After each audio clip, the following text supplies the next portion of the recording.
calendar call on both of Mr. Cruz's cases, which appear on page 30 of the court's docket. Is there anything that we need to address today from either side other than keeping on schedule? Hi, Jeff. Hi. Dave Frankel. Nothing in particular, although there was an appeal to the court about having him, Mr. Cruz, not meet at hearings, and they indicated that there should be a colloquy in accord with what the court was going to ask. And to the extent that Mr. Cruz does not have to be at any continuing hearings, we'd like to have that process done. So you're asking that he not be, if I remember correctly, you're asking that he be excused from these types of hearings. In other words, we're coming in for calendar call. You're not asking, are you still asking that he be excused from some substantive hearings? Because those, I think, need to go on a case-by-case basis or a hearing-by-hearing basis. For example, if you had, I've had before a motion to suppress, and I don't know if I brought this up, where an attorney wanted to waive his client's presence. I said, okay, but what if there's some testimony that needs to be rebutted? And he went, oh, you know, that's true. I don't know, I haven't talked to him. Maybe I shouldn't waive it. So the reason I bring this up is because there could be specific things, depending on what type of hearing it is, that I need to make sure that he knows he is waiving a specific right to a specific hearing. If you all want to make your waivers specific, I suppose in the future that might be okay. Maybe the best way to handle it is, obviously what we'd be asking for is a blanket granting that he doesn't have to be present, but each time we have a hearing, we can file a motion to waive his appearance. And it may be evidentiary, but he may still choose, and that's his choice, that he doesn't want to assist us at the hearing, not to be here, but on a motion-by-motion basis, we can file the request, and based on if you see there are any concerns, or we talk to the state, and he needs to be here just to be queried on that particular one, we can do it that way. Okay. So why don't you have him come up to the podium? Or he can stay there if it's easier. Mr. Cruz? Yes. Please raise your right hand. Best you can. Best you can. Do you solemnly swear or affirm the testimony you're about to give is the truth, the whole truth, and nothing but the truth? Yes, ma'am. Thank you. You can put your hand down. Please state your full name for the record. Nikolas Cruz. All right, Mr. Cruz, your lawyers are asking that your appearance be waived at calendar calls, which are statuses to discuss whether or not the case is trial ready. Do you understand what a waiver of your appearance is? Yes, ma'am. And your attorneys have explained that to you? Yes.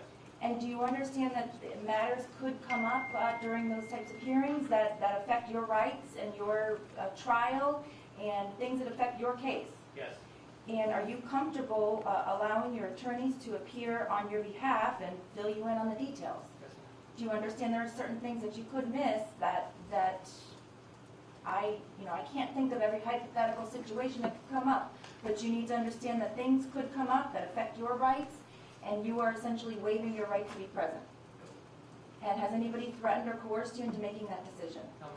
Has anyone made you any promises or guarantees or offered you anything to make that decision? No, ma'am. Okay, I'm going to find that he's making a knowing, intelligent, and voluntary waiver, so you can sit down, of his right to be present at future calendar call status hearings, and that'll be a blanket order as far as calendar calls are concerned. And again, if it's a substantive motion, I'm going to take those on a case-by-case basis or a hearing-by-hearing basis. Pre-trial here. Correct. Anything other than a calendar call or status, whatever you want to call it, where we're just discussing preliminary, the pace of depositions and things like that. Right. And just going forward, just because we're all here in the room, obviously there are a lot of things that are merely legal arguments. I think most things are legal arguments, and that's for the lawyer. So I don't know that we get any opposition on that, but we'll, in accord with his wishes. Okay. Your Honor, Yes. if I may, the only problem is that it sounds all good, but there could be an allegation in the future incompetency of counsel. That I didn't want a continuance, they moved for continuance, they said they weren't ready, I was ready. There could be, as you pointed out, numerous things that come along. If it's just a deposition schedule, I can understand that. moving for continuance is substantive, affects people's rights. You could say at a later time, I didn't know anything about that. When they came back, they didn't tell me about that. They just told me about the depositions. They didn't tell me about this. So I'm just, Hold on. I'm just concerned about the future, not about, what's happening in the courtroom now. I don't even know if you want to call it, the opinion of the 4th DCA was a paragraph. And it referenced, let me pull it, but I'm trying to follow exactly what the 4th DCA wants me to do. So, So, please, I've obviously read it, I just need to refresh my memory, and I think that they specifically said,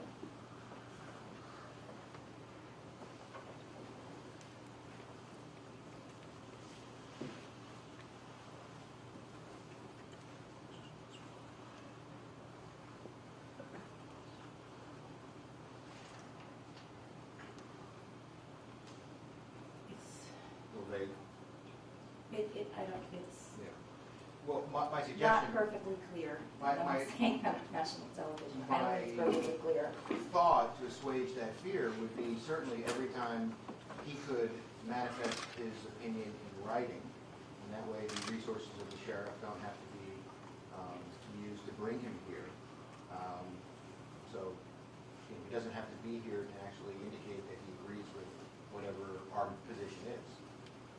Judge, and I think that's the purpose of the colloquy, was you have advised Mr. Cruz that there are things that are going to be discussed in court, and he will have to rely on his counsel to relay that information to him. And as the state is fully aware, because they order the jail laws, somebody sees Mr. Cruz frequently, and we're constantly discussing depositions that have been taken and the status of the case.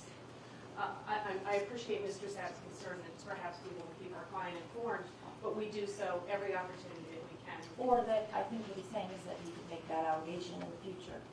Well, that's, I think, the purpose of the colloquy, that he understands his rights, the rights that he's waiving by not being present. If the court wants, if we anticipate that we'll be requesting continuance at a court date, we can have that in writing that Mr. Cruz doesn't have an objection to that, if that would alleviate some of the concerns from the state. Yeah, I'm just concerned, as the court knows, and I'm sure counsel does, that future defendants, can say, well, they didn't tell me this, I didn't agree with this, and then there's a conflict between counsel and client, and I just want to make sure the record's clear, that he, agrees with this or doesn't agree with that, that he had knowledge of it, and not relying on he said, she said sometime in the future. That's my only concern. So, I think the best course of action would be to just take it hearing by hearing, and if there's something that comes up during a hearing that I think was not covered in my colloquy, then we'll bring them up. Okay, so for the purpose of the order, Mr. Cruz has entered in a waiver knowingly, intelligently, and voluntarily is released from all future pretrial hearings unless otherwise ordered by court. Pretrial conferences specific to calendar call type settings. If there is a substantive motion, let's say a motion to suppress, I'm just giving an example. I think that needs to be addressed specifically. So unless otherwise ordered by the court, is that fine? Then we'll take it depending on the issue of the motion. Yes, and you it was just advise us beforehand. I think that sounds Right, right. and I just wanted to give the heads up that when you talk about substantive hearings, a lot of them are just plainly legal.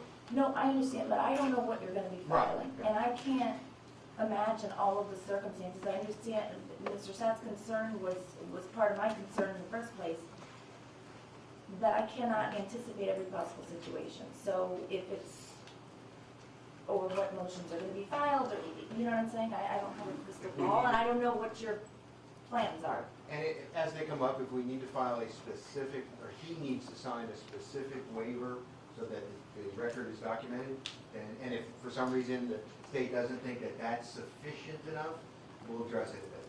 But everything that happens here is legal. I mean, that's what we're here for. I mean, it may be arguing legal matters, but the defendant has a right to be present and hear that and agree or disagree with legal matters. Everything here is legal. What we're doing right now is legal. But he also has a right to waive that. Well, I understand, I'm just trying to protect the record now and in the future. And if, Judge, if you would indulge me, would you ask, maybe you did, and I didn't hear about him being under the influence of any medication or drugs? I did not ask him that.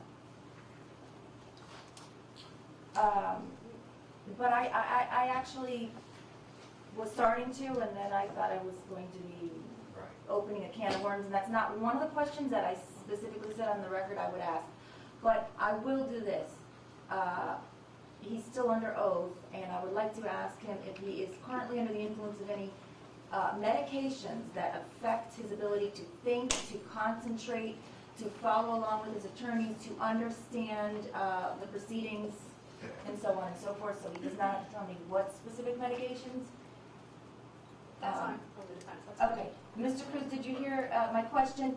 Are you taking any, I'm not asking you to list your medications. All I'm asking you to do is tell me whether anything you're taking or not is affecting your ability to understand these proceedings, to understand, to communicate with your lawyers, or to understand me when I'm speaking to you.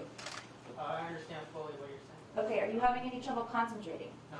Are you having any trouble following along with the discussions between myself and the attorneys? I understand what's going on. Okay, and you understand that we're talking about your rights and you being present to hear things that are discussed involving your rights. Do you Yes. understand that? Yeah, I do. Okay, my finding remains the same. I believe that he understands and that he's making a knowing, intelligent, and voluntary waiver of his right to be present, at least for the calendar call hearings. Thank you. Mr. Sachs, did I interrupt you? Was there something else you wanted me to ask him? No, that's fine. Okay. I'm satisfied. Okay. Thank you, Your Honor. Now the order of the day. Well, for the calendar call? Right, right. Okay, I just want to make sure both sides are still working towards our goal of a trial date of January, the 1st of January, or the first part of January of 2020, and figure out if there's anything I can do to help facilitate. The only thing that I want to make clear is we are doing our absolute best to move this forward. I understand. The court did not ask us, we have not assented to that date. We don't want to give any false hope to the community. We don't want to commit to anything, but I will assure this court that the Public Defender's Office has committed and devoted every possible resource, and these people are working as hard as they can. I have no doubt about that. Your Honor, Yes. we're going to be ready the first week in January. We're looking forward to that date to be a start date. This happened February 14, 2018. And I think January is a reasonable time to begin jury selection. The only thing I would suggest, maybe now we set some motion schedules to get those motions done. I had said previously, when I informed the parties that I was intending to start the trial at the beginning of January 2020, that my intention was to set aside October and November of 2019 for the pretrial motions to be heard. Great. So that remains the same, and in fact, I'll put that in writing today, so that everybody has those dates handy. As I said, we're going to do the best that we can. We've got a long way to go. Okay. All right, so for today, are you asking for a continuance? And are you covering the aggravated battery law enforcement case? Okay. All right. Okay. Judge, I'd like to say a couple things about the January trial date. Okay. We certainly don't want to create an unrealistic expectation for this community. And in order for the court to understand where we're coming from, I think we should advise the court of what activity the defense has been doing since we have been placed on this case and since we have been conducting discovery, so that the court has a better understanding of what we're doing and how we do not believe that that is a realistic trial date. We're still 6 months out, so I think that we're getting ahead of ourselves here. I have to set a tentative trial date so that everybody can work towards a specific date, but I don't know how you can tell me 6 months in advance that you're not going to be ready for trial.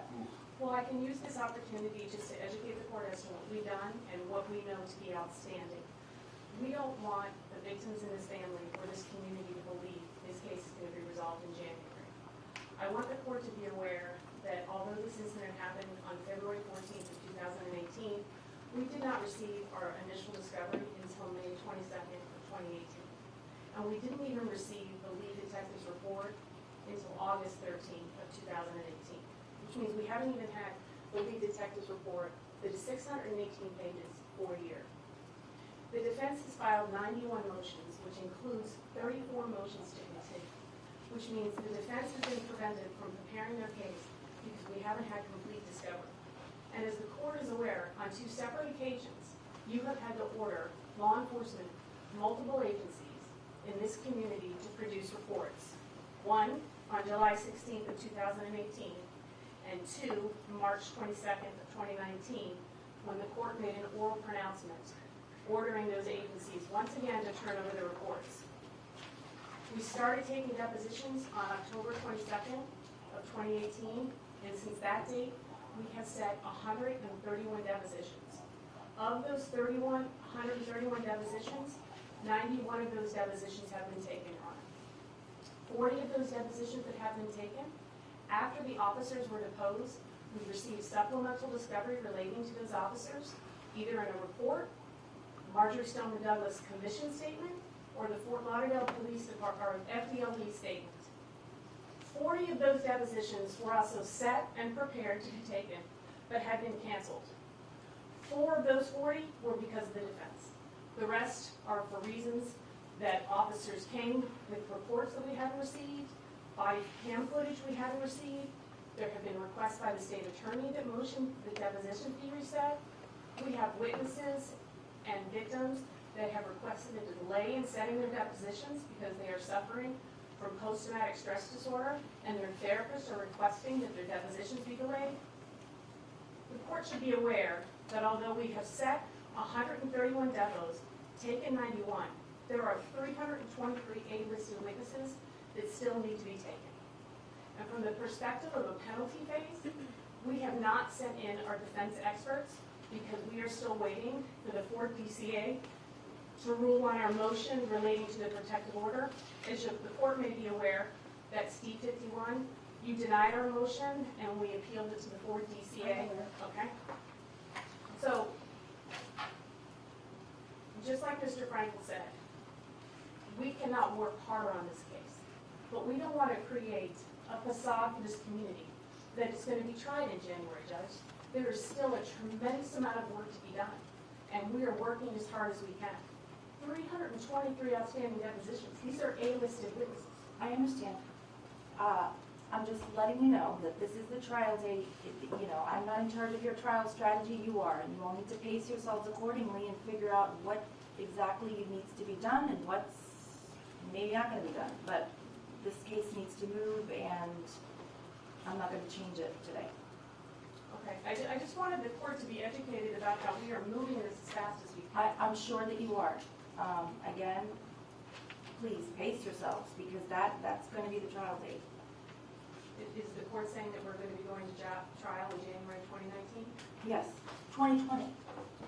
2019 already. I'm sorry, 2020? Yes, that's 6 months from now, yes. I made that statement back in, I don't know, 6 months ago. So I told you that a year, so you will have had a year knowing that that's the proposed trial date.